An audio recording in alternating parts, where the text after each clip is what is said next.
இன்றைக்கி நாம் கிச்சடி செய்ய போகிறோம். கிச்சடிக்கு ஃபஸ்ட்டு வெள்ளை ரவையை நல்லா வச்சுக்கணும், வறுத்து வச்சுக்கணும். கையில் தொட்டால் மணல் எப்படி சூடாக இருக்கோ அந்த அளவுக்கு நம்ம வறுத்து வச்சுக்கணும். கிச்சடிக்கு ஃபஸ்ட்டு நம்ம வெள்ளை ரவையை வறுத்து வச்சிட்டோம். எண்ணெய் ஊற்றிருக்கிறோம்.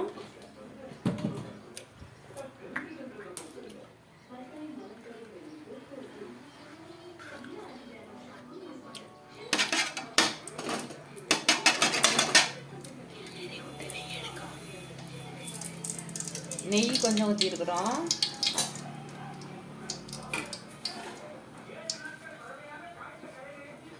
கடுகு,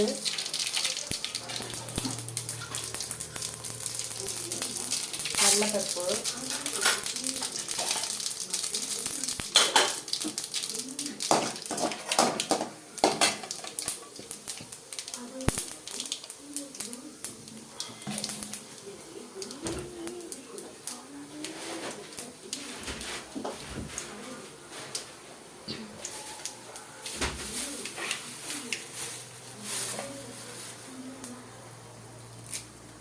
கருவேப்பிலை,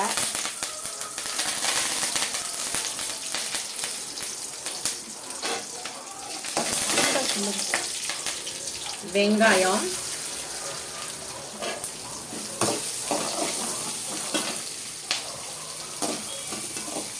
வெங்காயம் நல்லா வணங்கட்டும். இதுலேயே கொஞ்சம் கொத்தமல்லி தழை,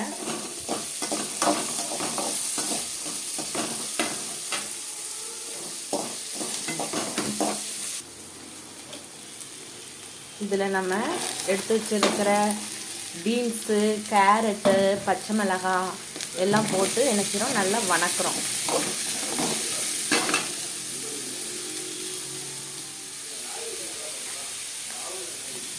தக்காளி போட்டு நல்லா வணக்கணும்.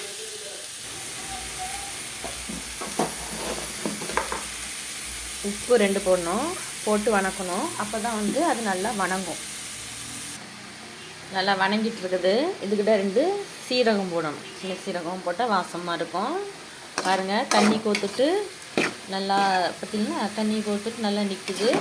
நல்லா கொஞ்சம் வேகட்டும். வெந்த பிறகு நம்ம தண்ணி ஊற்றிக்கலாம். இப்போ நம்ம நல்லா வணங்கிட்டு இருக்குது. கொஞ்சமாக மஞ்சள் தூள் போட்டால் தான் நல்லாயிருக்கும். போட்டுட்டு தண்ணி ஊற்றணும். பார்த்தீங்களா, தண்ணி நல்லா கொதிக்கட்டும். கொதித்து வெளியில் வந்த பிறகு நம்ம நெய் ஊற்றி கிளறலாம். கொதிச்சிருச்சு. கொதித்த பிறகு கொஞ்சம் நெய் ஊற்றணும்.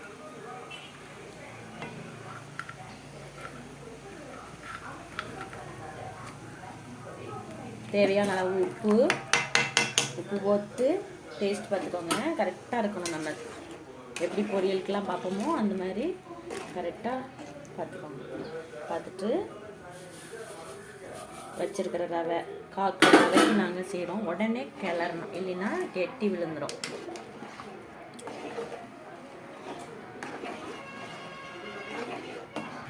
செஞ்சுட்டு காமிக்கிறேன். கிச்சடி நல்லா ரெடி ஆயிடுச்சு. பாருங்கள், பார்க்குறக்கே எவ்வளோ அழகாக இருக்குது பாருங்கள். டேஸ்ட்டாக இருக்குது, நல்லா மணக்குது. நீங்களும் செஞ்சு பார்த்து லைக் பண்ணுங்கள், சப்ஸ்கிரைப் பண்ணுங்கள். தேங்க்யூ.